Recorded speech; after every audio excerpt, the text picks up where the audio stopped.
All right, welcome back everyone. It's good to see you guys again. It's good to be making videos on this channel again. This video, I want to talk about cryptocurrency and why I think it's important, at least as a consideration in your investment portfolio. I'm going to talk about some pros and cons of it, some of the things that I think it does for you, and just a whole bunch of things related to it that kind of fit into the bigger world picture that we all find ourselves in. As you guys are no doubt aware, there's the whole Agenda 2030 thing where they're saying you'll own nothing and you'll be happy. I don't know anybody who's going to be happy if they lose what they own or they're prevented from owning anything, unless they're like feeding us pharmaceuticals or drugs that are really good and they're just dumbing us down, which who knows. But, in a situation where the central planners of the world are planning on restricting what we can do and what we can have and limiting us in different ways and from, I guess, different avenues like environmentalism. They pass a lot of laws and taxation, in I guess, in order to help the environment, help with environmental causes. And a lot of times what they do doesn't actually really help. All it does is hurt people in terms of taxation and regulation.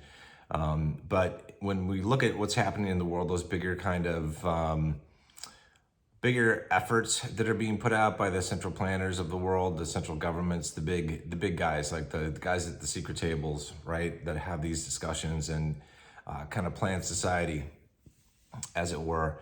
One of the things I think is super key is that each and every one of us be as financially independent as possible.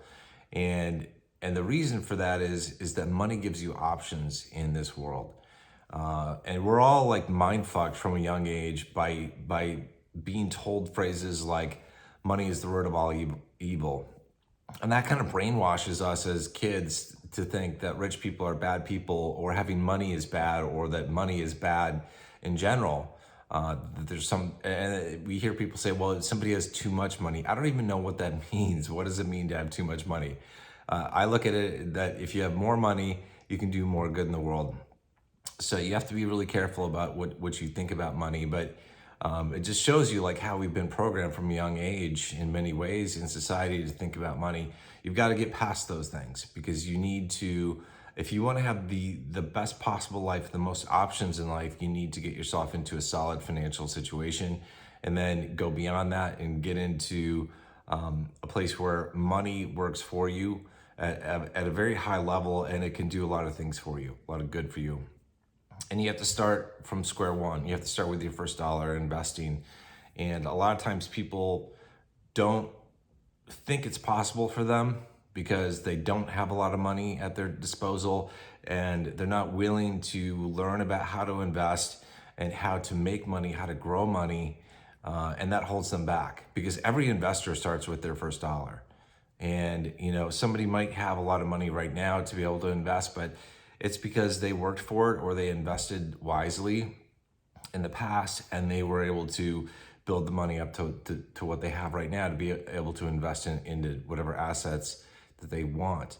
So you have to be willing to go down the journey if you want more money. And having money in this world gives you options. You can go places, do things, hire people, acquire the things you need, the services, the goods, anything and everything you want. If you have money, money solves a lot of problems and it makes a lot of people happy. They say money doesn't bring happiness. I got to tell you, like, if I hire somebody to do something for me and I pay them money, it makes them happy that they can put food on the table, that they can pay their bills, that they can have the life that they want for themselves and their family. So it brings them happiness. It brings me happiness in that I don't have to do that thing that I hired them to do.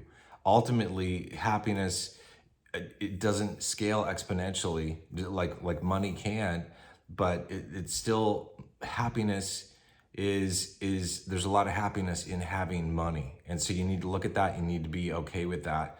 I'm covering a couple different topics here, but it's super important because I'm going to talk about cryptocurrency and investing in the coming videos. And I just wanted to kind of set the stage for, I guess, how you think about money and how you look at yourself and how you look at what you can do. And never think that you can't get someplace, that somebody else that what they've achieved is impossible for you, because it's not. If you take the right steps, if you learn, if you apply diligence and you take the steps that are required and you have the patience, and you are willing to take your beatings, take your losses, and learn along the way, like every investor does at one point or another in their lifetime, you can get to the same place that they are. Like I've set goals for myself that, I mean, I never would have ever thought that they'd be a reality.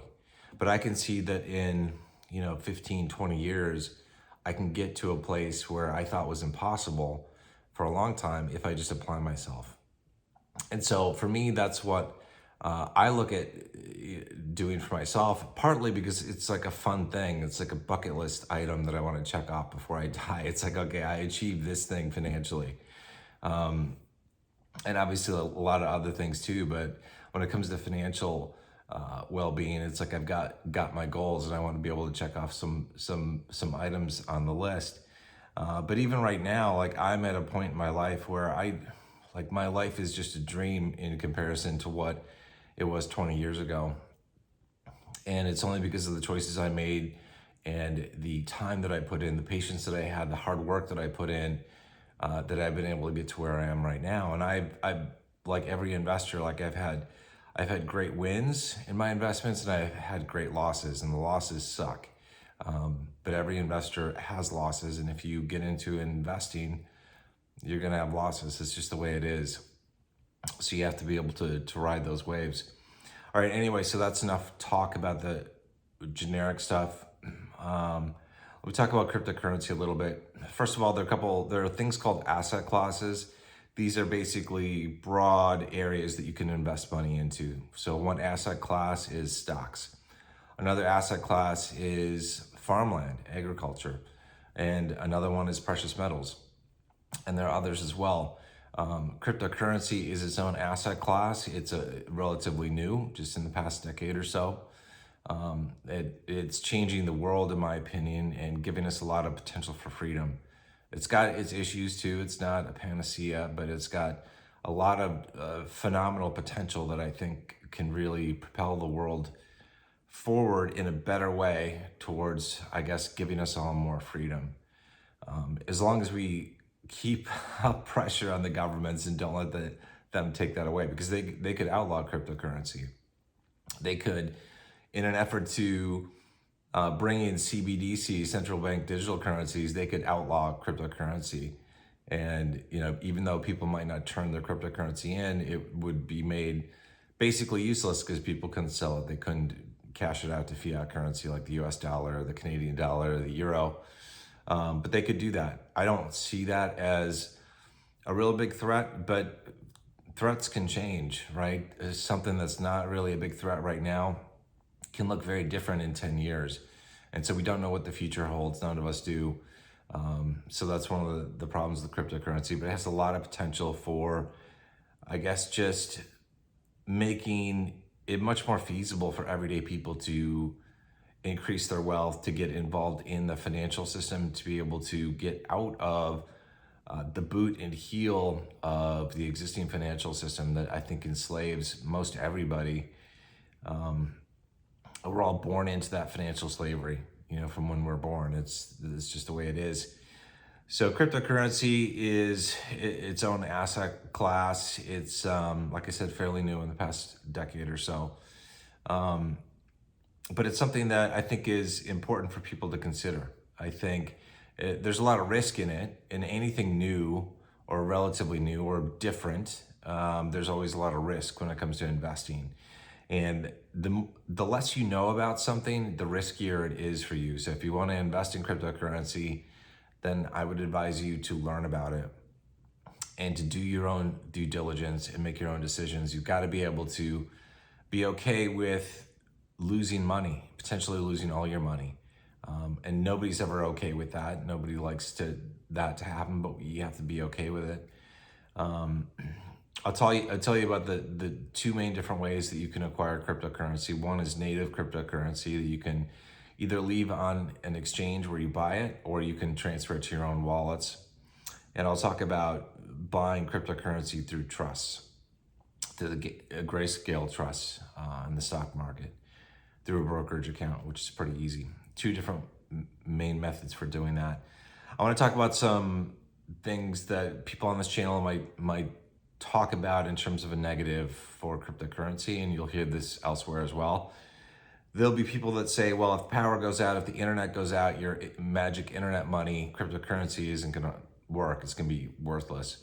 That's true if the internet and the power were out for a long time. But honestly, that world would probably see a die-off of about 90% of the population. That's what the studies from the EMP attack show, that about 90% of the US population would be dead within a couple months. That is not the kind of world that I want to live in. It's not the kind of world that I want to survive into to inherit. I'd probably off myself if we lost 90% of the population and drop back to, the Stone Age essentially in technology. So that's not really a risk that I am concerned about, because if I'm going to be concerned about that risk, I have much bigger concerns. So there's no point in worrying my life away about really big things that are out of my control and things that are basically very difficult to work around. I don't want to live in the mountains and be self-sufficient, just me and my family. It's like that kind of world would suck. That's just the reality for me. There will be people that say, if you don't hold it, you don't own it. And this will come from two different camps. One camp is from the precious metal people who want to have physical gold or physical silver coins in their possessions that they can physically touch and physically see. I get that.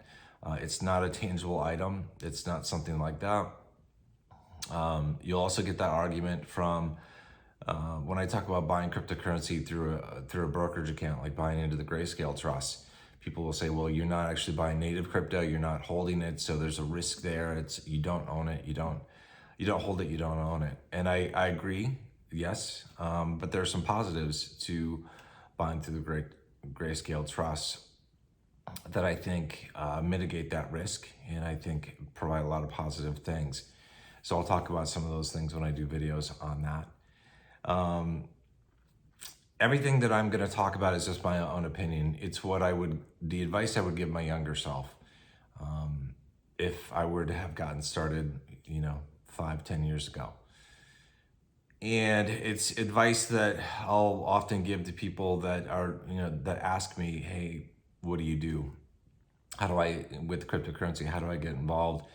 I'll give them a lot of the advice that I'll put out on this channel. Ultimately, you have to know that I'm not a financial advisor. This is just my opinion.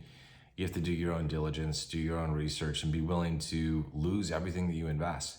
And don't invest more than what you're willing to lose. And that's just the name of the game. Nobody wants to lose everything that they invest in anything, because you could lose everything in the stocks that you buy. You could lose everything in a rental property, or most of everything. It's like nobody wants to lose everything or most of everything. They don't want to suffer their losses, but you have to be prepared for that, because as an investor, you're going to have losses. Okay, so that's kind of the intro that I wanted to do. I'll do separate videos. I'm going to talk about native cryptocurrency and kind of the starter portfolio that I would recommend for people that are wanting to get into crypto, and I'll give them a fairly conservative portfolio with maybe a potential moonshot in there. And I talk about cryptos that are easy to acquire, so that pretty much everybody should be able to get them with just a minimal investment.